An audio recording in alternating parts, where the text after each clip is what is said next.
나는 듣기는 하였으나 이해할 수가 없어서 물었다. 천사님, 이 모든 일의 결과가 어떠하겠습니까? 그가 말하였다. 다니엘아, 가거라. 이 말씀은 마지막이 올 때까지 은밀하게 간직되고 감추어질 것이다. 많은 사람이 깨끗해질 것이다. 그러나 악한 사람들은 이해하지 못하고 계속 악해질 것이다. 지혜 있는 사람들만이 이해할 것이다. 다니엘서 12장 8에서 10절 말씀. 다니엘서 12장에도 다니엘이 본 환상 이야기가 기록되어 있습니다. 12장의 시작은 그때로 시작되는데 여기서 말하는 그때란 앞서 다룬 11장 40절의 그 마지막 때와 관련이 됩니다. 그때는 바로 인간들이 서로 경쟁하며 엄청난 힘겨루기가 이루어지는 날로서 곧 인류의 모든 역사가 끝나는 때를 말합니다. 바로 이 마지막 때에 이스라엘 백성은 미가엘 천사의 도움을 받게 되는데 이 미가엘은 그리스의 수호 천사를 쓰러뜨릴 것입니다. 그러고 나면 이제 이스라엘의 구원이 임하게 될 것입니다. 그러나 그 구원도 모두에게 임하진 않습니다. 마지막 때에 이뤄질 구원은 이스라엘 백성 전체가 얻게 되는 것이 아니라 오직 책에 기록된 백성들만이 살아남게 될 것입니다. 그러니까 다니엘서가 말하는 구원은 언약의 백성이라고 하여 전부 구원받는 것이 아니라 오직 어려움 속에서도 믿음을 성실히 지킨 사람들만이 얻게 될 것입니다. 이 사실이 우리의 안일한 신앙생활을 돌아보게 만듭니다. 사람들은 종종 이런 질문을 던집니다. 구원받은 확신이 들면 그 구원은 다시 철회되는 일은 없느냐 말입니다. 이 말은 달리 말해서 한번 구원받으면 아무렇게나 살아도 큰 문제가 없느냐는 말이기도 합니다. 모를 일입니다. 우리는 하나님이 아니기에 다른 이의 삶에 관해 함부로 말할 순 없습니다. 그러나 잘 구원받은 사람은 물론 함부로 살진 않겠으나 상식적으로 보았을 때 구원받고 나서 함부로 살겠다는 사람의 마음을 하나님이 기뻐하진 않으시리라 여겨집니다. 구원은 선물처럼 주어지지만 그 구원받음을 지켜가는 것은 평생의 의무이자 과제입니다. 그렇기에 우리는 이스라엘 백성처럼 이미 하나님께 선택받았다고 하여 함부로 살아서는 안 됩니다. 이제 곧 이스라엘의 구원이 임할 것입니다. 그러나 책에 기록된 백성은 심판을 피하게 될 것입니다. 그런데 놀랍게도 이 봉인된 책에 기록된 사람들은 죽음마저 극복하게 됩니다. 크게 두 부류가 다시 살아나게 될 것입니다. 먼저 어떤 사람은 잠에서 깨어나 영원한 생명을 얻게 될 것이고 또 어떤 사람은 잠에서 깨어나 수치와 함께 영원히 모욕을 받을 것입니다. 영원한 생명을 얻을 사람은 달리 말해 지혜 있는 사람이자 많은 사람을 옳은 길로 인도한 사람을 뜻합니다. 이 대목은 두 가지 점에서 좀 특별하다고 할 수 있습니다. 먼저 이 단락은 마지막 때에 죽은 자들이 깨어날 것이라는 희망이 담긴 성경 최초의 증언입니다. 다니엘서에 오기까지 구약성경 어디에도 죽은 자들이 다시 살아날 거라는 메시지가 등장하지 않았습니다. 바로 이 다니엘서에서 부활에 관한 이야기가 가장 먼저 등장했습니다. 그리고 두 번째로 이 대목이 특별한 이유는 구약성경에서 영생, 다시 말해 영원한 생명이라는 개념을 사용한 유일한 구절이기 때문입니다. 어둠이 짙으면 작은 빛도 더 환히 빛나는 법입니다.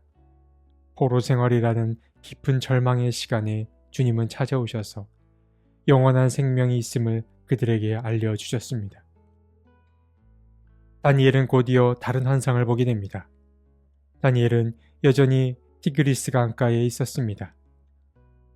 그때에 그의 곁에 있던 천사 말고도 다른 두 명의 천사가 더 나타납니다. 그들은 서로 다른 강 언덕 위에 서 있었습니다.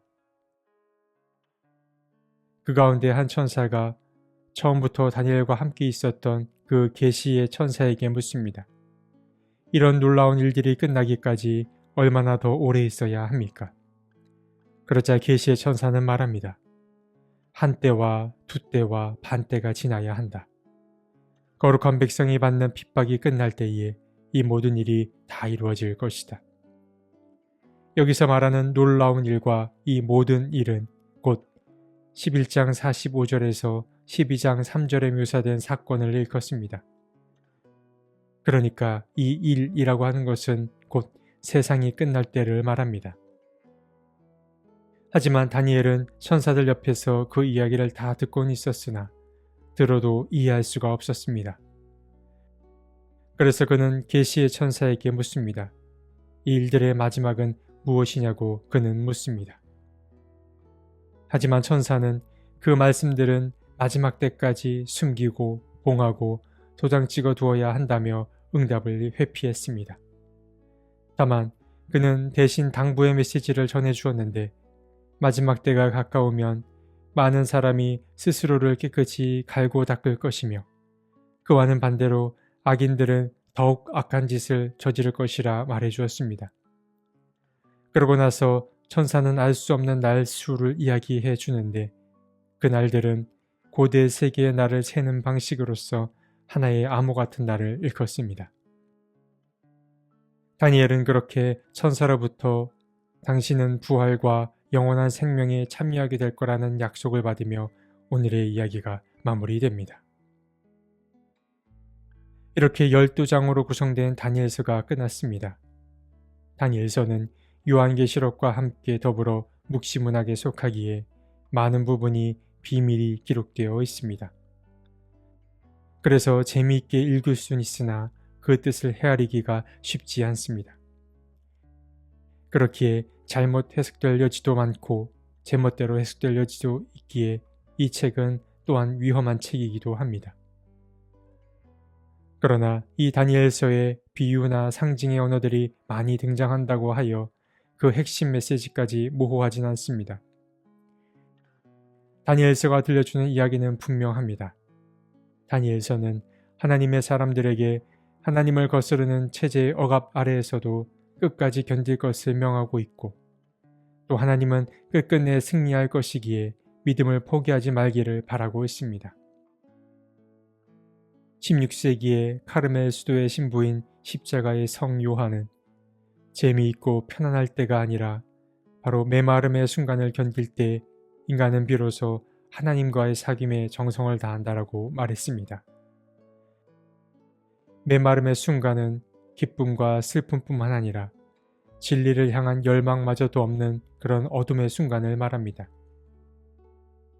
바로 이때만이 사람으로 하여금 참된 겸손과 사랑을 기를 수 있다고 그는 말했습니다.